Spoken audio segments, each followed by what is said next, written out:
Na sinasabi natin dapat magkikreate tayo ng safe spaces sa eleksyon katulad ng mga canvassing areas, voting areas. So kung ano yung ating pinropose, lahat inadapt ng komisyon, lalong-lalo na yung paggamit ng mga foul language, kinukonsider na natin yan ngayon as election offense and such other election offenses. So makikita niyo po doon sa ating bagong guidelines. Ito po bilang response sa mga lumalabas lately na sa ating palagay may mga kabastusan at saka yung mga the use of languages na hindi dapat not necessary.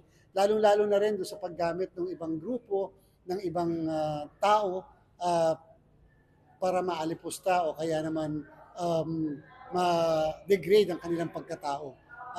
So yan lahat ng yan ngayon na nakikita natin ay atin na lahat ito na pinagsama-sama sa isang resolution.